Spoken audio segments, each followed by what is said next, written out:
All the news on College Football 25 Ultimate Team just dropped. Not only that, but I've got my hands on Ultimate Team thanks to EA's Creator Network Early Access, so super excited to talk about this. And yes, there will absolutely be a wheel of cut. Unfortunately, this game is not called NCAA 25 because then it'd be wheel of nut, but whatever, it's gonna be sick as hell. All right, this is the most basic knowledge, but I'm sure some of you may have never played. So Ultimate Team is where you build your college football dream team with campus heroes of today and legends from the past. It's literally Madden Ultimate Team. You understand how it works. So first things first, everybody's asking, are there gonna be legends? Are there gonna be current players? The answer is yes. So not only will you have players that are in college right now, you'll also have players that are in the NFL right now, and you'll have players that are fully retired. Keep in mind, they're not gonna have access to everybody. Hopefully they get access to more players than Mutt has, but you can definitely expect to see players that they already have license to in Madden Ultimate Team. For example, in the most recent Madden Ultimate Team, there were multiple iterations of Tim Tebow.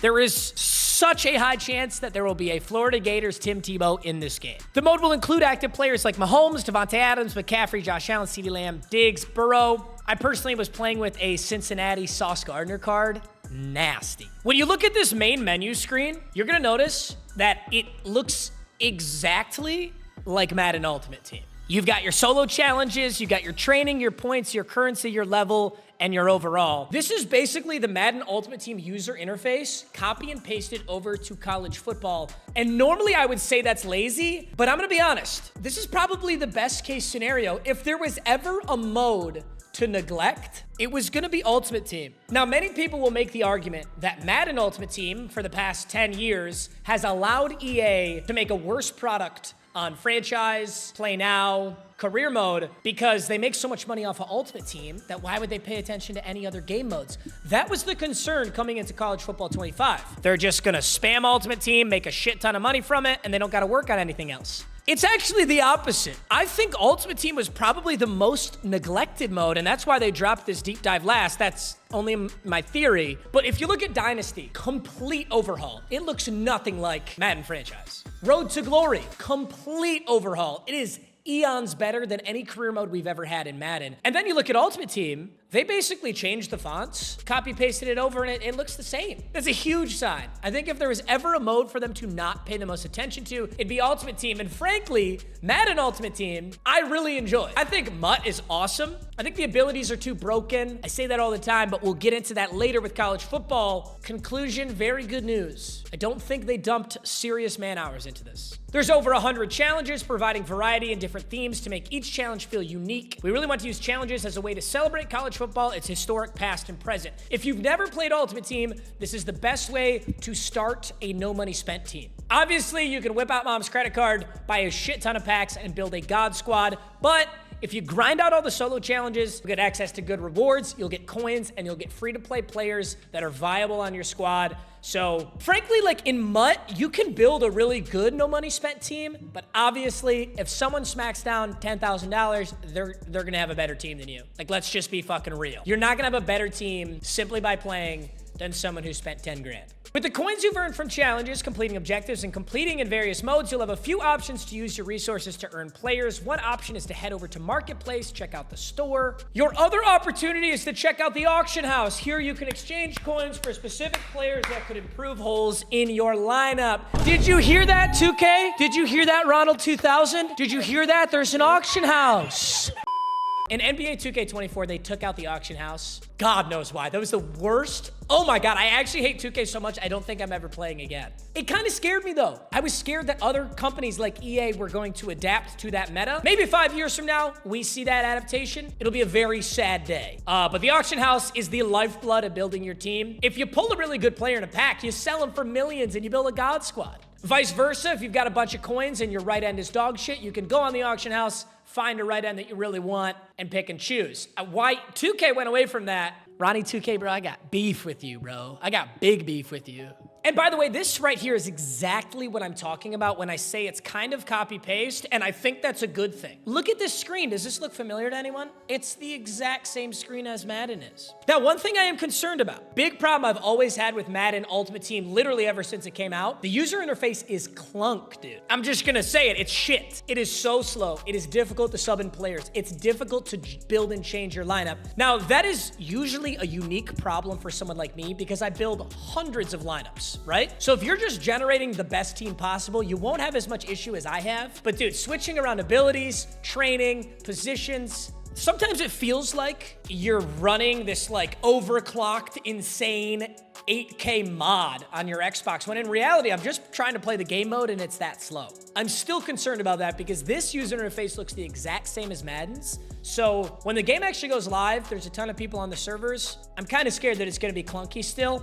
That remains to be seen. This is a new feature, which I've wanted for a very long time, and it's very exciting. You can generate a best lineup based on different sets. So if you want to run a 4-3, 4 down linemen, 3 linebackers, you can generate the best lineup for that. If you want to run a 3-4, you can generate the best lineup for that. Pistol, pro sound, multiple offense, you can see it right here. That's never been a thing in Madden. In Madden, there was generate best lineup, and that was it. So you would generate the best lineup, and then you'd have to manually go in and change everything based on exactly how you wanted it. They would auto-choose abilities for you. Oftentimes, they were nothing that you wanted, or they'd start abilities on bench players. It was clunk. So I'm excited to see this. Okay, this is crazy. I'm very shocked that they did this. If you never played Ultimate Team, Chemistries, right? Let's say you build an all Lions theme team, right? Just players who played for the Lions. You can activate Lions team chemistries and it'll give attribute boosts based on those. So strength, speed sometimes, acceleration. It's really cool. Basically gives you a boost for building a theme team and not just putting all the best players in all the best positions. With 134 team chemistries and 19 total offensive and defensive scheme chemistries, College Football Ultimate Team offers depth and creativity, offering so many options to build your team. That's not what's crazy though. What's crazy is all player items will have a default team chem from the school they represent, but we wanted to allow you to put your favorite players from all over the country on your team, meaning player items will have access to all 134 team chems. So you could build a crazy Buckeyes theme team full of Michigan Wolverines, but you wouldn't do that, right? I was so shocked by this. So no matter what your lineup is, you could put everyone on the team chemistry of your favorite team. So I could have Quinn Ewers at quarterback and give him Michigan State team chemistries to boost the whole lineup. To be honest with you, this completely devalues the whole point of building a theme team because you could just do whatever chemistries you want, right? So I think what you'll see in really high-level, high-ranked competitive gameplay, people are gonna put their best players at every position, and then they're just gonna load them with the best chemistries. Granted, when you look over here at the chemistries, they're not overpowered. If you get tier 1 activated, you've got strength, jump, agility. I assume on the higher tiers, you might see +1 speed. So it's not like it's broken. I kind of was shocked that they did this, but it's wild. You can build whatever fucking team you want, put whatever chemistries you want on it. Also, you can see a classic scenario of the college football team kind of taking a shot at the Madden team. Now, I've talked about this before. Obviously, there's cross-pollination, but Madden and college do have different teams, and the college football team is able to look at all the mistakes that Madden's made over 8 years and correct them all at once. And this is a huge one. Don't jump into the auction house and spend coins on a new playbook. Instead, head over to Challenges and check out offensive scheme trials and defensive scheme trials. Here you can experience each scheme and see how it plays with your squad before committing to a specific style. In Madden Ultimate Team, changing playbooks and jerseys was so ridiculously and unnecessarily complicated. I remember having to go through like 18 different layers of sets and then 18 different layers of packs, literally just to put like Ravens offense on my team. I'm so glad that this exists. So you go into solo challenges, you try out option. At the end of the challenges, you can select option as your play style. Now, granted, I still think this is a little clunk. I feel like the best way to do this is you should just have every single playbook and every jersey default loaded into your account. I'm not sure the back end of that being realistic, but like when I go to jerseys, I should just be able to cycle through every fucking jersey. Like why am I going on the auction house and buying jerseys? Why am I even completing sets for it? Like, if you already have the assets for the jerseys in the game, can't I just select it?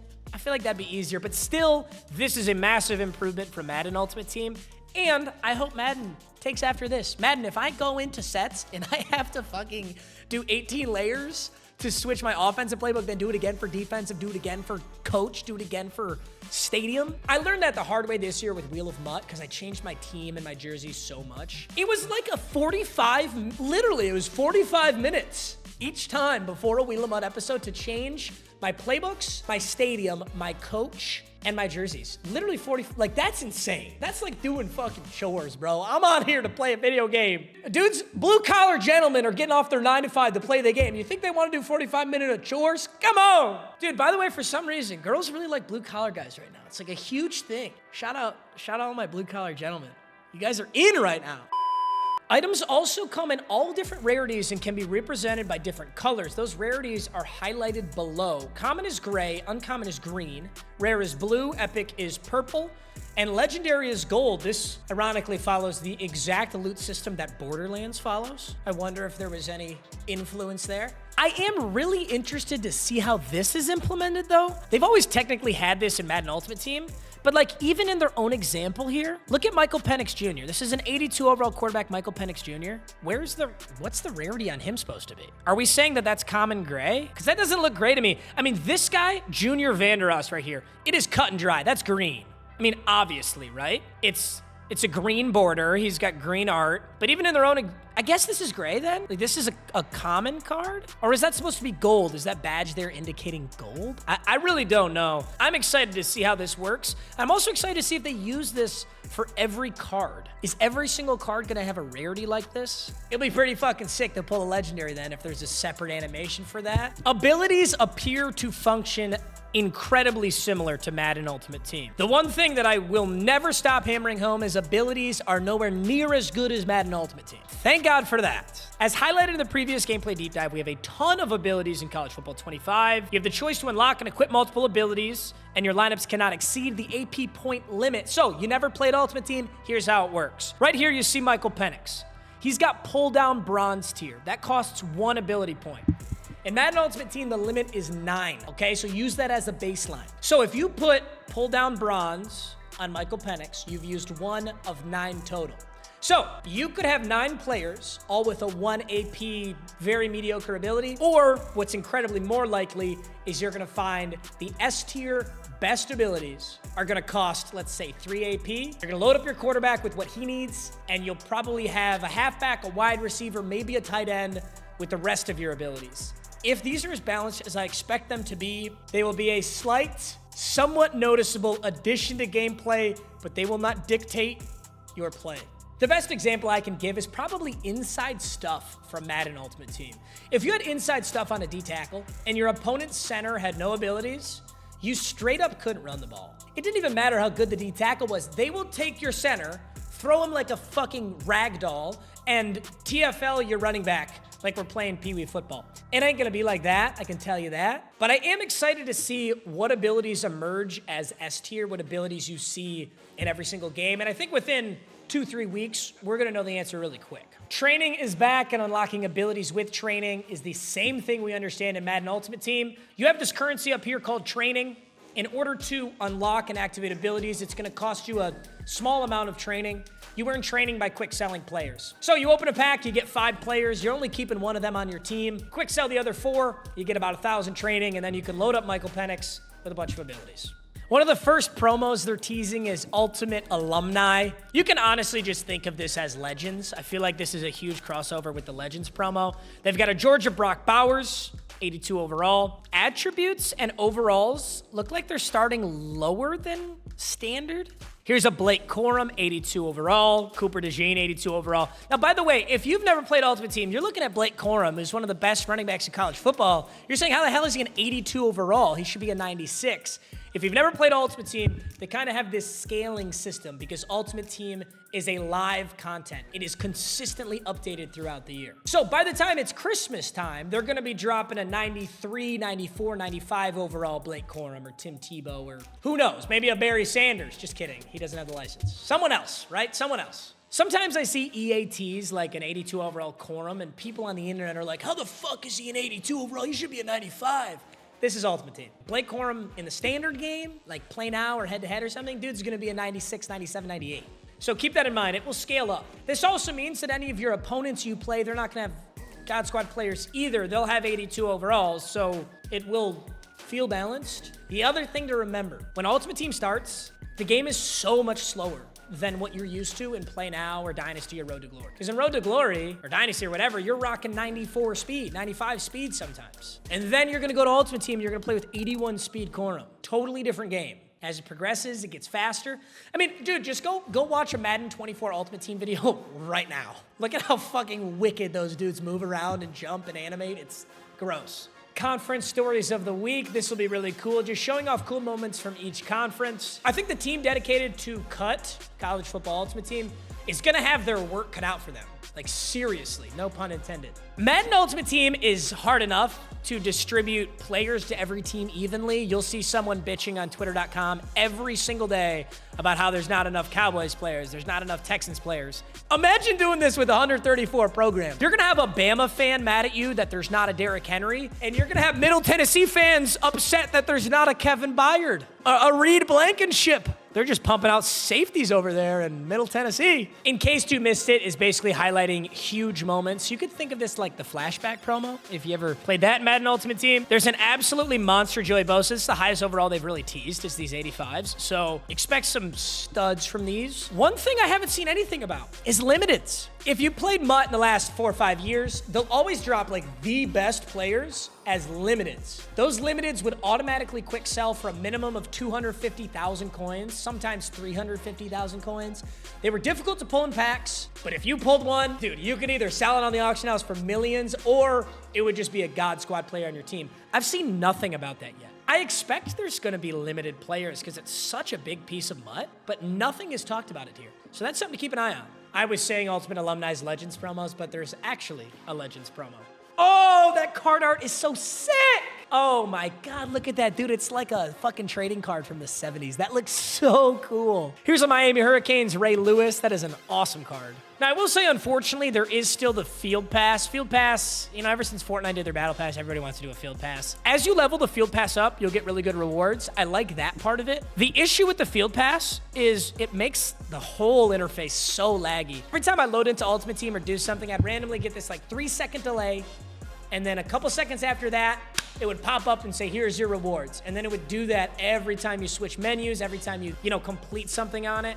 I really wish that the Field Pass just did not integrate in front of my face. I have a very specific opinion on this because I play so much Ultimate Team, but this should happen in the background, and if I want to go check the Field Pass, I should be able to do that. But when you buy a player in the auction house, there's an animation, there's a cutscene, there's this like 6-7 second delay. It's just clunk. So happy to see the Field Pass for rewards. Not happy to see that it's gonna pop up in my fucking face, and it's gonna make me mad. I know that for a fact. You guys know sets. You put a bunch of shit players in and you get one significantly better player out. This set example they're giving is you put in 865s to receive a 68 to 69 overall. Let me just be clear, if you're actively completing this set, get your bread up, son. Go complete a fucking solo challenge. Who's doing the 865s for a 68-69? Just kidding, low-key, these sets end up being like the craziest moneymakers, but I don't want to talk about economics. I'm not gonna give away my tricks. Some of you guys forgot that I came up botting on Madden Mobile. Some of you forget that. All right, new ways to play. So here's things that are actually different than what we know from Madden Ultimate Team. We're very excited to introduce a new way to play we call solo seasons. With solo seasons, you'll be able to play a season format with your Ultimate Team against AI. Go 5-0 in your season, you'll get a bye for the playoffs, compete for the championship, get ready to do it all over again. This reminds me a lot of what we could actually do in Madden Mobile 15. In Madden Mobile 15, you could like play through a full season against the CPU and you'd get pretty nasty rewards. The big thing to see is how are the rewards? What is the incentive to actually play online? I feel like for the last couple of years, there were good solo challenge rewards, but the incentive to be competitive online and actually win shit was not very good. So there's still head-to-head seasons, right? I'm interested to see how it works. It'll be the college football playoffs. Now, keep in mind, in Madden, they skipped a playoff game in Madden this year. So usually it would be wild card, divisional, conference championship, Super Bowl. That's 4 games. But in MUT, it was 2. You got to win 2 games, then you're in the Super Bowl. College football playoffs, I mean, technically there should be the same amount, right? You should actually have to play all the way through and then get to the Natty. I highly doubt it. If it's only 5 wins, you'll probably have to win 2 in the playoffs and then the Super Bowl and then the national championship. You get what I'm saying. Now, if you're looking for a new way to sweat, Cut has a brand new experience that we're calling the Gauntlet. Every Friday, enter the Gauntlet To take on the best the mode has to offer online, become a Gauntlet champion by achieving 10 wins. But take 2 losses and your Gauntlet run for that week is over. Ton of great rewards are for grabs. Fucking sick. This is very similar to Weekend League. Weekend League had you playing 25 games though. So your options were basically to be a gigantic fucking loser or not play Weekend League. Are you out of your fucking mind? Am I gonna play 25 online games on a weekend? 10 is realistic. It starts on Friday. Now my hope is that this goes Friday, Saturday, Sunday, and it ends on Monday. It doesn't say, it just says every Friday. That's a lot of games. Oh! Reading comprehension is at a 0 right now. Starts on Friday, ends Monday. You have a ton of time to complete 10 games. I think that's sick. I'm gonna be really excited for that. And that shit's gonna be hard. How can you enter Gauntlet? You play champs during the week to earn a Gauntlet entry, or you pay coins to enter. And they brought house rules back. House rules. House rules is my personal favorite. I know I play a lot of Madden/college, but I like to consider myself a casual. At no point in my career have I ever attempted to be competitive when it comes to these games. I've found that it's either boring or makes me hate myself. Regardless, with house rules, you'll be able to play games with unique twists to the traditional football rule set. An example from last year, there was a house rules where if you got tackled at all, you would fumble instantly. It was so much fun. So you either had to get your ass out of bounds or you just had to chuck Hail Marys. It was really fun. Here's their example, touchdown tango, 25-yard first downs and 14 points by a touchdown. You go up by 24 and you get the win. All right, let me conclude here on College Football Ultimate Team. College Football Ultimate Team is virtually going to be Madden Ultimate Team with toned down abilities, which is exactly what I wanted. Every other mode seems to have gotten this drastic overhaul, and Cut did not. They just took the basics from Mutt, copied it over, and hopefully it runs perfectly smooth. My biggest concerns are the user interface and power creep. I know that's like a super nerdy term to use here. Maybe it's balanced right now. Maybe these abilities are good right now. But what's it gonna look like in December? Because that's when Madden Ultimate Team starts to turn into this completely different game mode where it's like, it's truly mommy's credit card and the most meta ability stacks win the game. That's what happens in Mutt post-December. Is Cut gonna look like that? I really hope not. But right now, it looks like they spent a lot of their time on Dynasty Road to Glory, which is exactly what they should have done. And this looks like it's gonna be beautiful. And you bet your ass I'm gonna play this. Ooh! I hope I gave you guys good knowledge. I hope this was helpful. And I hope you are as psyched for this fucking game to drop as I am. All right, boys, I love you. Thanks so much as always. I'll see you in the next video. Peace.